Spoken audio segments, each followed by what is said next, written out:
कानून कैप्टन साहब के अनुरोध पर केंद्र सरकार वापस ले लेगी। कृषि कानून को वापस ले लेंगी? हाँ बिल्कुल, एक कृषि कानून वापस लेके कैप्टन साहब के कहने।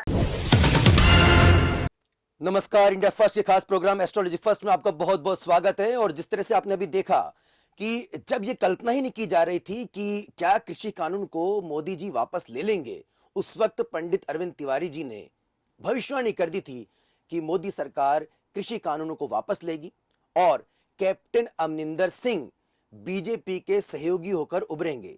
मैं आपको एक बार फिर याद दिला दूं, ये उस वक्त की भविष्यवाणी है जब कैप्टन अमरिंदर सिंह कांग्रेस सरकार में पंजाब के मुख्यमंत्री थे।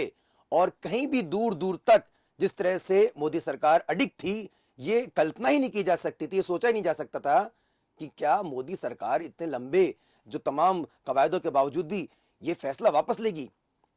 यही वजह है कि आज हमने एक बार फिर पंडित अरविंद तिवारी जी को अपने स्टूडियो में आमंत्रित किया है। और जिस तरह से आप इस समय आपकी जिज्ञासाएं जो आपके उभर के सामने आ रही हैं, वो तमाम जिज्ञासाओं को मैं अपने सवालों के जरिए पंडित जी से पूछने की कोशिश करूंगा।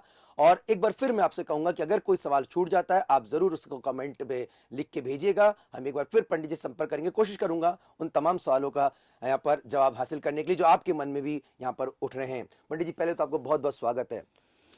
बहुत नमस्कार। और इंडिया फर्स्ट जो न्यूज़ चैनल है उसके सभी दर्शकों को मेरी बहुत बहुत शुभकामनाएं। और कभी भी आप ज्योतिष संबंधी कोई प्रश्न पूछना चाहते हैं तो आप कमेंट में प्रश्न भेजें। हम आशुतोष जी के साथ मिलकर आपके उन सारे प्रश्नों के जवाब देंगे जो आपके और आपके भविष्य के लिए महत्वपूर्ण है। जहां तक प्रश्न है राजनीतिक भविष्यवाणियों का, तो उन सारी भविष्यवाणियों के बारे में मैं आशुतोष जी जो मेरे से प्रश्न करेंगे, मैं उन सारे प्रश्नों का एक एक करके जवाब दूंगा। दर्शकों, आज हम आपको यह भी बता दें शुरुआत करने से पहले कि पंडित अरविंद कुमार के नाम से हमारे ज्योतिष का, पंडित जी का अलग से यूट्यूब का चैनल भी है। उस पर भी आप तमाम ज्योतिष संबंधी तमाम जो वीडियोस हैं उसे देख सकते हैं। आप उस चैनल को जरूर सब्सक्राइब कीजिए। और पंडित जी रेगुलरली इंडिया फर्स्ट पे मौजूद रहते हैं। आप यहाँ पे भी पंडित जी के ज्ञान से अपने जीवन का और मार्गदर्शन कर सकते हैं। लेकिन पंडित जी, सबसे पहले सवाल मैं आपसे पूछूंगा, ये कैसे आपने जाना कि मोदी जी जो कहते हैं कि कोई एक कदम आगे लेने के बाद पीछे नहीं हटते हैं, उन्होंने इतना बड़ा फैसला कैसे कर लिया? ये इसके पीछे की क्या पूरी कहानी रही है? देखिए, इसके पीछे ग्रहों की स्थितियों को आपको थोड़ा समझने की आवश्यकता है, क्योंकि मैं जो भी भविष्यवाणी करता हूँ वो केवल और केवल ग्रह और नक्षत्रों के आधार पे करता हूँ। उसमें नरेंद्र मोदी जी की कुंडली को आप बहुत ध्यान से देखिए। नरेंद्र मोदी जी तुला लग्न और वृश्चिक राशि के जातक हैं। और आप देखिए कि उनकी कुंडली का जो मास्टर प्लेनेट है, देखिए तुला लग्न में जो पराक्रम भाव होता है वहां पर धनु राशि विराजमान है। धनु राशि का स्वामी गुरु, जो कि पिछले 13 महीनों से मकर राशि में गोचर कर रहा था। और आप देखिए कि 20 तारीख को उसका गोचर कुंभ राशि में होने जा रहा है। और आप देखिए कि उसके गोचर से पहले गुरु ने उनको एक प्रकार से बुद्धि दी, क्योंकि उनकी राशि से गुरु चौथे भाव में बैठा हुआ था, नीच का होकर बैठा हुआ था। बुद्धि का इस्तेमाल उतना नहीं होने दे रहा था जो पहले उनको कर देना चाहिए था। लेकिन गुरु के कारण एक बार पुनः उनकी चेतना जागृत हुई और उन्होंने देश और जनता के हित में फैसला लिया। और उसको समझने की आवश्यकता है, चौथा भाव जो कि जनता का भाव होता है, वहां पर गुरु बैठा हुआ था। उस भाव की वो पिछले 13 महीनों से हानि करा रहा था।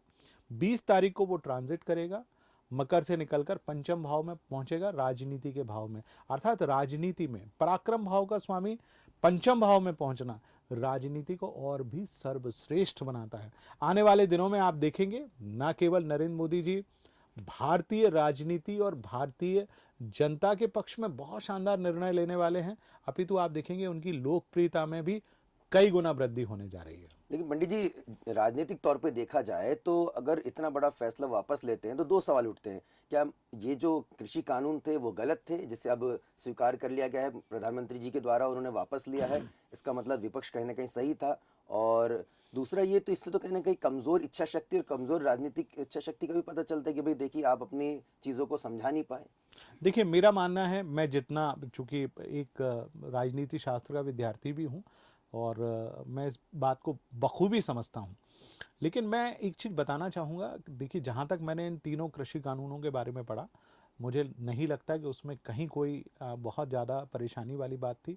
मुझे लगता है कि परेशानी केवल और केवल इतनी थी कि सरकार आम जनता को, खासतौर से पंजाब, हरियाणा और उत्तर प्रदेश का जो इलाका है जहाँ पर किसान हमारी जो अर्थव्यवस्था है कृषि के रूप में जिसको हम चला रहे हैं, उसका बहुत बड़ा भाग वहाँ से आता है। उसको हम समझा नहीं पाए। जनता के बीच में कहीं ना कहीं गलत मैसेज जा रहा था। उस मैसेज को जाने से रोकने के लिए, जनता के हित में काम करने के लिए, जैसा हम सभी जानते हैं राजनीति में शासन, जो शासक वर्ग होता है वो जनता के लिए और जनता के हित के लिए होता है। तो नरेंद्र मोदी जी ने जो निर्णय लिया वो बिल्कुल स्वागत योग्य निर्णय है और इस निर्णय के बहुत दूरगामी परिणाम होने जा रहे हैं। आपके मुताबिक नरेंद्र मोदी जी की कहीं ना कहीं जो कुंडली है वो मजबूती की ओर इशारा कर रही है, जी। लेकिन जो उनके अगर कहा जाए कि शत्रु हैं या विपक्ष हैं, वो तो कहीं ना कहीं समय उत्साहित होंगे कि उनने कहीं बड़ी विजय प्राप्त की है। तो जब यहाँ पे शत्रु यहाँ पे पराक्रमी हो रहे हैं पंडित जी, तो ऐसी स्थिति में मोदी जी कैसे यहाँ पर प्रभावी हो सकते हैं? देखिए, दो चीजें समझने की आवश्यकता है। नरेंद्र मोदी जी और भारत की कुंडली दोनों एक दूसरे से जुड़ी हुई कुंडली हैं, क्योंकि भारतवर्ष में जो भी घटना होने वाली है वो ग्रहों के आधार पे हो रही है। ठीक उसी प्रकार से माननीय नरेंद्र मोदी जी की कुंडली में हो रही है। मैं पहले भारतवर्ष की कुंडली को आपको 1 मिनट में समझाना चाहूंगा। वृषभ लग्न की कुंडली है। भारतवर्ष की अर्थव्यवस्था का स्वामी ग्रह है गुरु, क्योंकि एकादश भाव में राशि बैठी हुई है मीन राशि।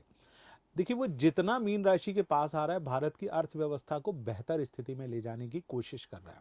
जब भारत की अर्थव्यवस्था बेहतर होगी तो देश में चल रही जितनी बाधाएं और परेशानियां और अड़चने हैं वो स्वतः धीरे धीरे करके समाप्त होती चली जाएंगी। सबसे बड़ी समस्या देश में कृषि आंदोलन को लेकर थी, जिसके चलते हमारे यहाँ जो निवेश आना चाहिए था वो निवेश उतना नहीं आ पा रहा था, जिसके कारण हम कहीं ना कहीं परेशान थे। हमारी मूल अर्थव्यवस्था कृषि आधारित है। किसान यदि आंदोलन करेगा, पंजाब हरियाणा का किसान आंदोलन करेगा, रास्ते रोकेंगे, तो हम कैसे निर्बाध रूप में चीज़ों को एक स्थान से दूसरे स्थान तक पहुंचा पाएंगे? तो आप देखिए कि गुरु का ट्रांजिट, चूंकि मकर राशि में था, नीच का गुरु था, अब वह कुंभ राशि में जा रहा है और 13 अप्रैल को गुरु पहुंचेगा मीन राशि में। चूंकि गुरु जब भी राशि परिवर्तन करता है तो वो अतिचारी हो जाता है, माने एकदम वो जंप मारता है, पावर उसको मिलती है, अतिचारी होगा, 4 महीने रहेगा। लेकिन आप देखिए कि गुरु का राशि परिवर्तन भारत में चल रहे जितने भी आंतरिक परेशानियां हैं उन सबको समाप्त कर रहा है। और इसमें एक चीज का और आपको ध्यान रखने की आवश्यकता है, शनि भी अपना राशि परिवर्तन चेंज करेगा और शनि के बारे में कहा जाता है वो आने से 6 महीने पहले ये बता देता है कि देश की दशा और दिशा क्या होगी। भारतवर्ष की कुंडली में शनि न केवल भाग्येश है अपितु कर्मेश है और उसका मई 2022 में कुंभ राशि में प्रवेश देश के लिए एक सुखद परिस्थिति का निर्माण करेगा। तो मैं आपको यही बताना चाह रहा हूं कि ग्रहों, खासतौर से 2 बड़े ग्रहों का जो परिवर्तन है वो बहुत महत्वपूर्ण है। और एक चीज और मैं दर्शकों को जोड़ना चाहूंगा कि मई 2022 में राहु जो भारत वर्ष की लग्न में चल रहा था, वृषभ लग्न में, वो मेष राशि में चला जाएगा, अर्थात 12वें भाव में जाएगा। अर्थात जितने भी विरोधी जो भारत में खड़े हुए हैं, जितने भी जन आंदोलन खड़े हुए हैं, देखिए राहु और केतु का मूल काम क्या होता है? पुरानी समस्याओं को उभार कर देश के सम्मुख रखना। 18 महीने से राहु का ट्रांजिट वृषभ राशि में था, भारतवर्ष के लग्न में था, भारतवर्ष की राशि से एकादश भाव में था, अर्थव्यवस्था को कमजोर कर रहा था। उसका ट्रांजिट जैसे ही मेष की तरफ आगे बढ़ रहा है, इधर शनि कुंभ राशि की तरफ आगे बढ़ रहा है, गुरु भी कुंभ राशि की तरफ आगे बढ़ रहा है, धीरे धीरे परेशानियां शांत होती जाएंगी। और मैं बहुत विनम्रता से बताना चाहूंगा, नरेंद्र मोदी जी की कुंडली में भी राहु जो अष्टम भाव में था वो अष्टम से निकलकर अब सप्तम में आएगा। तो उनको जो जितने विरोधियों का कष्ट है उनकी कुंडली में कोई विरोधी उनका कुछ नहीं कर पाएगा। ज्योतिष का एक बहुत बड़ा योग है जो भगवान कृष्ण की कुंडली में था। मैं भगवान कृष्ण से नरेंद्र मोदी जी की तुलना नहीं कर रहा हूं, ज्योतिष की बात बता रहा हूं, कुंडली से कुंडली का एक कंपैरिजन कर रहा हूं। 6ठे भाव का राहु और 12वें भाव का केतु अरिष्ट नाशक होता है। आपके जीवन में जितनी परेशानियां आती हैं उन सारी परेशानियों को कम करता है। आप देखिए राहु अब कहां जा रहा है? मेष राशि में, और उसके 18 महीने के बाद वो वापस उसी स्थान पर पहुंचेगा जहां नरेंद्र मोदी जी की कुंडली में जन्म के समय में था, अर्थात जिस समय चुनाव हो रहे होंगे। ना तो कोई विरोधी सामने खड़ा होगा, ना किसी प्रकार की समस्या होगी। नरेंद्र मोदी एक बार पुनः बहुत भारी, अर्थात अभी 308 से जीते थे, मुझे लगता है 320 और 325 या 330 सीटों के साथ, सिंगल मेजॉरिटी के साथ वो देश में एक बार पुनः लौटेंगे। एक इस पे छोटा सा मैं सवाल और लेना चाहूंगा पंडित जी कि क्या ये फैसला गलत लिया गया था? क्या ग्रहों ने मोदी जी से ये फैसला गलत दिलवाया था कृषि कानून को लाना, या आपको लगता है कि नहीं अब वापस लेकर उन्होंने एक बड़ा काम किया है? ये थोड़ा समझना चाहेंगे, क्या सही था क्या गलत था? मैं आपको बतलाना चाहूंगा, देखिए कृषि जो गवर्न होती है वो बुध से गवर्न होती है। यानी बुध की जो राशि है उसमें राहु का प्रवेश हुआ था 6 मार्च 2019 को। आप देखिए कृषि कानून उसके बाद 6 मार्च 2019 के बाद से कृषि कानून को लेकर एक लगातार चर्चाएं शुरू हुई। राहु ने कराया। देखिए प्लेनेट सारा काम कराते हैं, हमारे ऊपर इतना परिवर्तन होता है। जैसे आज हम बात कर रहे हैं, इस समय चंद्र ग्रहण हो रहा है, हमारे यहाँ दृश्य नहीं है, लेकिन चंद्र ग्रहण का पूरा प्रभाव हमारे ऊपर होता है। पूर्णिमा के दिन सबसे ज्यादा लोग आत्महत्या करते हैं क्योंकि वो ब्रेन को अनसेटल कर देता है। राहु का काम क्या होता है? राहु हमारे ब्रेन को एकदम कैप्चर करता है। कृषि से जुड़ा हुआ काम था, राहु का ट्रांजिट मिथुन राशि में हुआ, उसने सारे कृषि कानून की रूपरेखा बना दी। उसके बाद राहु ने मिथुन राशि से ट्रांजिट करके वृषभ राशि में आया, देश में एक जन आंदोलन खड़ा हो गया। राहु अब वापस वृषभ से निकलकर मेष राशि में जा रहा है, सारे कृषि कानून वापस हो रहे हैं। आने वाले 2-3 महीनों में जब राहु मेष में पहुंच चुका होगा, ना तो आप कृषि कानून की कोई बात सुनेंगे, ना ही कोई परेशानी सुनेंगे। सारा और सारा खेल केवल ग्रहों का है, ग्रहों की चाल है। यदि आप ग्रहों की चाल को प्रॉपर तरीके से समझते हैं, या कई बार जैसे पुराने जमाने में होता था, बड़े बड़े राजा महाराजा अच्छे ज्योतिषियों को अपने राज दरबार में रखते थे, उनसे पूछा करते थे कि भाई बताइए कब क्या कहाँ पे होने वाला है। तो मेरा मानना है, मैं कोई बहुत बड़ा ज्योतिषी नहीं हूँ, लेकिन हमारे देश के जो सत्ता में बैठे हुए दल के लोग हैं उनको अनुरोध पूर्वक जरूर कहूँगा कि अच्छे और योग्य लोगों को आप सलाहकार के रूप में जरूर लेकर आइए, चाहे वो ज्योतिष क्षेत्र से जुड़े हों या किसी भी क्षेत्र से, जो समय समय पर आपको आपकी नीति बनाने में आपको एक बहुत बढ़िया रास्ता दिखाएंगे। कोशिश करिए, मुझे लगता है उससे आपको अवश्य लाभ होगा। जी एक सवाल ये कि आपने मैं दर्शकों को वो भी दिखा देता हूँ आपको, कैप्टन अमरिंदर सिंह जी को लेकर भी जो भविष्यवाणी की थी पंडित जी ने, पहले वो सुन लीजिए आप। कृषि कानून कैप्टन साहब के अनुरोध पर केंद्र सरकार वापस ले लेगी। कृषि कानून को वापस ले लेंगी? हाँ बिल्कुल, एक कृषि कानून वापस लेके कैप्टन साहब के कहने। तो ये डेट भी आपने देखी, कितने समय पहले कैप्टन अमरिंदर सिंह जो है उस समय जब भारतीय जनता पार्टी से किस तरह से, मतलब कांग्रेस के वो सरकार के मुख्यमंत्री, तो आपने कहा था कि वो कहीं ना कहीं कांग्रेस छोड़ेंगे और बीजेपी के करीब जाएंगे, बिल्कुल। और ये आज होता दिखाई दे रहा है जी। कैप्टन, अब ये सवाल मैं इसलिए पूरा कृषि कानून के परिप्रेक्ष्य में पूछ रहा हूँ, कृषि कानून को वापस लेने से क्या भारतीय जनता पार्टी को पंजाब और उत्तर प्रदेश में इसका फायदा मिलेगा, और किस तरह की अब स्थिति आप बनते देखते हैं विधानसभा चुनाव के परिणामों के तौर पे? देखिए मैं आपको बताऊं, मैंने 18 जुलाई 2021 को ये भविष्यवाणी की थी। उस समय कैप्टन साहब चूँकि मुख्यमंत्री थे, कांग्रेस के मुख्यमंत्री थे, मैंने कहा था कि वो न केवल कांग्रेस छोड़ेंगे और अपितु अपना दल या भारतीय जनता पार्टी के साथ युति बनाकर, मैंने इंडिया फर्स्ट न्यूज़ चैनल पर ही ये भविष्यवाणी की थी। आप चाहेंगे तो इस भविष्यवाणी को आप हमारे पुराने यूट्यूब में से आप निकाल कर देख भी सकते हैं। देखिए कारण ये है, कैप्टन साहब की जो राशि है उसके हिसाब से गुरु उनको लगातार तंग कर रहा था। गुरु का ट्रांजिट होना था, शनि का ट्रांजिट होना था, इन दोनों प्लेनेट ने उनको एक नए राह पर लेके गए, उनका अपमान भी हो रहा था। देखिए राहुल गांधी और कैप्टन साहब की जो कुंडली है उसमें बड़ा विरोधाभास है। राहुल गांधी जी, मैं किसी का नाम नहीं ले रहा, मैं केवल ग्रहों की बात कर रहा हूँ, ग्रहों के चलते उनको इस प्रकार का निर्णय लेना पड़ा, जिसके परिणाम स्वरूप उन्होंने इस्तीफा दिया। देखिए भारतीय जनता पार्टी से उनकी कुंडली का मेल बहुत जबरदस्त है। भारतीय जनता पार्टी उनकी कुंडली में पंचम भाव और दशम भाव की राशि की पार्टी बनती है, और आप देखेंगे कि भारतीय जनता पार्टी के सहयोग से, और वो अपना एक इतनी सीट वो लेकर आएंगे कि कुछ और लोगों की मदद से वो एक बार मुख्यमंत्री बनेंगे, भारतीय जनता पार्टी में शामिल होंगे, और आने वाले दिनों में वो न केवल पंजाब में अपितु उत्तर प्रदेश की जो राजनीति होगी, उत्तर प्रदेश में जो चुनाव होंगे उसमें भारतीय जनता पार्टी को बहुत सफलता मिलेगी।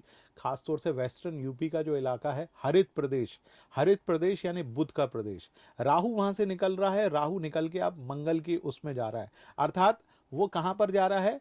मेष राशि में। तो मेष राशि के इलाके में भारतीय जनता पार्टी को वो थोड़ा सा डेंट पहुंचाएगा, तो थोड़ा सा उस बारे में बीजेपी को ध्यान रखने की आवश्यकता है। जी कौन सा क्षेत्र पड़ेगा पंडित जी मेष का? मेष राशि का जो आप क्षेत्र है उसको आप ऐसे मान लीजिए कि जो बिहार से सटा हुआ इलाका है, जी, बनारस से, पूर्वांचल। हाँ, पूर्वांचल का जो इलाका है, मुझे लगता है कि वहाँ पर बीजेपी को कहीं ना कहीं परेशानी का सामना अवश्य करना पड़ेगा। पंडित जी, अब जो परिस्थितियां बदल गई हैं कृषि कानून का वापस लेने के बाद, जो पूर्व में आपने भविष्यवाणी की थी कि भारतीय जनता पार्टी की सीटों को लेकर, क्या उसमें कोई परिवर्तन है या आप उसको यथावत है? देखिए, मैं आज भी इस बात को कह रहा हूँ कि जिस तारीख को चुनाव की घोषणा होगी उत्तर प्रदेश। उत्तर प्रदेश में, मैं उस तारीख को सीटों के बारे में बात करूंगा। मैं लगातार योगी आदित्यनाथ जी की कुंडली के आधार पर ये भविष्यवाणियां कर रहा हूं, उत्तर प्रदेश की जो कुंडली है उसके आधार पर भविष्यवाणी कर रहा हूं। लेकिन सीटों की अंतिम स्थिति तभी निर्धारित की जा सकती है जिस दिन चुनाव होते हैं, जिस दिन जनता वोट डालने डालती है। उस तारीख में क्या ग्रहों की स्थिति होगी, किस तारीख को चुनाव होंगे, उससे सीटों का निर्धारण होगा।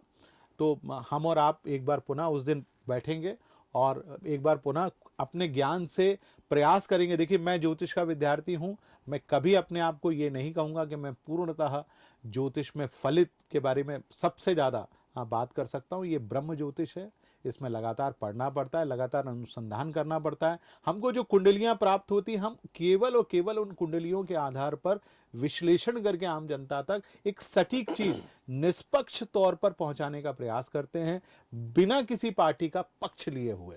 उसमें चाहे अखिलेश सिंह यादव जी की कुंडली हो, माननीय योगी आदित्यनाथ जी की कुंडली हो, उत्तर प्रदेश की कुंडली हो और नरेंद्र मोदी जी की कुंडली हो, सबका प्रभाव होता है। क्योंकि वो बनारस से सांसद हैं, देश के प्रधानमंत्री हैं, तो उनका प्रभाव उत्तर प्रदेश पर सबसे ज़्यादा पड़ता है। लेकिन जिस तारीख को चुनाव होगा उस तारीख के आधार पर ही हम एक बार पुनः निर्णय लेंगे कि कितनी सीटें भारतीय जनता पार्टी को उत्तर प्रदेश में प्राप्त होने जा रही हैं। लेकिन इससे फायदा जरूर मिलेगा जो कृषि कानून को वापस लेने से। बिल्कुल, देखिए, ये ग्रहों का ही खेल है। उत्तर प्रदेश जो कि वृषभ राशि का प्रदेश है, दशम भाव में गुरु का प्रवेश और उसके बाद प्रवेश होना, जिस समय चुनाव हो रहे हैं, यदि वो मई में चुनाव होते हैं तो निसंदेह आप मानकर चलिए कि बीजेपी को बहुत लाभ होगा। और पंजाब में अगर, पंजाब में यदि हम देखा जाए तो पंजाब में फरवरी और मार्च के आसपास मुझे लगता है चुनाव होना चाहिए। फरवरी के बाद चुनाव होते हैं तो आप मानकर चलिए कि भारतीय जनता पार्टी को निसंदेह उसमें अवश्य लाभ मिलेगा। तो यानी कि दर्शकों, मोटा मोटा अगर समझ में आए तो कृषि कानून को वापस लेने से राजनीतिक तौर पर भारतीय जनता पार्टी को अब फायदा मिलेगा। और पंडित जी का ये भी कहना है कि प्रधानमंत्री नरेंद्र मोदी जी की जो ख्याति है उसमें काफी इजाफा भी होगा, बढ़ोतरी होगी। एक सवाल जरूर मेरे मन में आ रहा है पंडित जी कि एक परिपाटी बन जाती है हमारे देश में, अगर कोई काम हो जाता है तो भारतीय जनता पार्टी की मोदी सरकार ने धारा 370 और 35A को हटाने का बड़ा फैसला लिया है। अब जिस तरह का ये आंदोलन हुआ था उसमें काफी हिंसक घटनाएं भी हुई थी और काफी कहा जा सकता है कि अलग अलग तस्वीरें भी आई थी, किसानों की भी तस्वीरें आई थी। तो क्या अब ये परिपाटी बन जाएगी साहब, सड़क रोको और आंदोलन करो और अपने कानूनों को वापस ले लो? देखिए, ये निसंदेह एक गलत परिपाटी है। मुझे लगता है कि परिपाटी बनेगी, चूंकि उसके पीछे का एक और बड़ा कारण है, उसको समझने की आवश्यकता है। देखिए, राहु का ट्रांजिट मेष राशि में हो रहा है, मंगल की राशि में। राहु मंगल की राशि में 18 महीने मई 2022 के बाद रहेगा। तो इस प्रकार के कई जन आंदोलन इसी परिपाटी पर निसंदेह होंगे। लेकिन मुझे लगता है कि उस समय नरेंद्र मोदी जी की कुंडली थोड़ी और मजबूत होगी, थोड़ी और स्थिर होगी। मुझे लगता है कि CA 370 या कश्मीर को लेकर जो भी उन्होंने एक्ट बनाए हुए हैं, मुझे नहीं लगता आज की स्थिति में, यदि मैं प्रश्न कुंडली बनाकर इसका एक प्रश्न निकालूं और उसका एक उत्तर निकालूं, तो मुझे आज की प्रश्न कुंडली से ये कतई तौर पर नहीं दिखाई देता कि वो 370 का रोल बैक करेंगे, CAA को कोई रोल बैक करेंगे या कश्मीर पर कोई बड़ा रोल बैक वो करेंगे, मुझे बिल्कुल नहीं दिखाई देता। हाँ, लेकिन यदि नरेंद्र मोदी जी की कुंडली में कुछ परिवर्तन आएगा तो निसंदेह हम और आप बैठकर एक बार पुनः इस पर विश्लेषण अवश्य करेंगे। पंडित जी, आने वाले कुछ बड़े फैसलों की इंतजार ये देश कर रहा है, जिसमें NRC भी है, जिसमें कहीं ना कहीं हिंदू राष्ट्र की भी घोषणा है, कई ऐसे बड़े फैसले हैं, जनसंख्या नियंत्रण कानून भी उसमें बड़ा फैसला है। क्या ये जो कुंडलियां मोदी जी की आप देख रहे हैं, क्या मोदी जी अब उन बड़े फैसलों को ले पाएंगे या फिर ये जो घटनाक्रम हुआ है कहीं ना कहीं वापसी करने का, उससे तो विपक्ष जो है उनको एक रास्ता मिल गया है? देखिए, जनसंख्या नियंत्रण कानून पे जरूर मोदी जी अपना कानून बनाकर लेके आएंगे। मुझे नहीं लगता उस पर कोई रोल बैक करेंगे। देखिए, जैसा मैंने कहा, CA और NRC ये देश की एक आवश्यकता है। मुझे लगता है कि इस पर भी रोल बैक नहीं होगा। ये मैं बहुत जिम्मेदारी के साथ आपके चैनल पर भविष्यवाणी कर रहा हूँ, इसमें कोई रोल बैक नहीं होगा। एनआरसी, सीएए और जनसंख्या नियंत्रण कानून को वो पूरी दृढ़ता और पूरे विश्वास के साथ लेकर आएंगे। आपको समझने की आवश्यकता है कि शनि, जो कि उनकी कुंडली का मास्टर प्लेनेट है, वो उनको कहीं ना कहीं बहुत मजबूती प्रदान करने जा रहा है। शनि का चौथे भाव से निकलना, पंचम भाव में शनि का प्रवेश करना बहुत बड़ी बात है। नरेंद्र मोदी जी आने वाले 2.5 सालों में थोड़ा फ्लेक्सिबल होते हुए, दृढ़ता के साथ काम करेंगे, लेकिन फ्लेक्सिबल होते हुए जनता के हित में निर्णय लेंगे। परंतु मुझे नहीं लगता कि इन पूरे कानूनों पर वो किसी भी प्रकार का कोई रोल बैक लेने जा रहे हैं। पंडित जी, एक प्रश्न ये उठ रहा है कि इस समय अरुणाचल प्रदेश की सीमाओं पर चाइना जो है एडवांस करने की कोशिश कर रहा है। 2 गांव बनाने की बात भी सामने आई है। पाकिस्तान भी कहीं ना कहीं छटपटा रहा है जब से 370 और 35 से हटाई गई है। वो कश्मीर को लेकर कोशिश कर रहा है कि तालिबान का सहयोग लेकर कश्मीर में गतिविधियों को बढ़ाए। क्या ये 2 कारण भी कहीं ना कहीं जो क्या कुछ ऐसा बना रहे हैं, बनाए उन्होंने कुछ समीकरण जिसकी वजह से मोदी जी को इस समय कृषि कानून को वापस लेना पड़ा? क्योंकि कहीं ना कहीं ये भी खबरें आई थी कि कहीं ना कहीं कृषि कानून के जो आंदोलन हो रहा है उसमें काफी जो आतंकवादी संगठनों के जो लोग हैं वो उसमें शामिल हो रहे थे या कहीं ना कहीं सपोर्ट कर रहे थे कि भाई इस तरह की आग भड़कती रहे। तो क्या ये सब परिस्थितियां भी रिस्पॉन्सिबल रही हैं? देखिए, मैं एक और भविष्यवाणी चीन को लेकर करता हूँ जी। आप ही के इस चैनल पे। देखिए, भारत और चीन के बीच में, हालांकि भारत इस समय क्वाड कंट्रीज में है, भारत, ऑस्ट्रेलिया, अमेरिका और जापान, ये चारों मिलकर क्वाड कंट्रीज, ये क्वाड बनाई केवल चाइना के अगेंस्ट में। पर मुझे एक और मैं आपके सामने बता रहा हूँ। देखिए, शी जिनपिंग, जिनकी मिथुन राशि है, उनके ऊपर से ढैया शनि उतर रहा है मई 2022 में। हालांकि शनि वापस आएगा, जो कि दिसंबर 22 में वो पूरी तरह से पहुंचेगा कुंभ राशि में। दिसंबर 22 के बाद कोई ना कोई एक घटना अवश्य घटेगी जिसमें नरेंद्र मोदी और शी जिनपिंग के बीच में एक बार पुनः मित्रता होगी। चाइना जो भारत के बॉर्डर पर कर रहा है उसमें कहीं ना कहीं मई 2022 के बाद कमी आना शुरू होगी। वापस भारत और चीन के रिश्ते सुधरना शुरू होंगे। एक और भविष्यवाणी आप ही के चैनल पे पाकिस्तान को लेकर कर रहा हूँ। देखिए, मई 2022 के आसपास, चूंकि इमरान खान मिथुन लग्न कुंभ राशि के जातक हैं, इमरान खान की कुर्सी मुझे लगता है कि उसके बाद कमज़ोर कहीं ना कहीं होना चाहिए। और जो वहाँ पर वो जिस एस्टेब्लिशमेंट के कारण वो वहाँ पर प्रधानमंत्री बने बैठे हैं, उसमें कहीं ना कहीं उनको परेशानी होगी। पाकिस्तान की जो कुंडली है, चूंकि मिथुन राशि का देश है, अर्थव्यवस्था चरमरा चुकी है। पाकिस्तान को किसी न किसी रूप में भारत की मदद की बेहद आवश्यकता होगी। मई 2022 के बाद पाकिस्तान कहीं ना कहीं भारत की मदद लेने के लिए मजबूर होगा।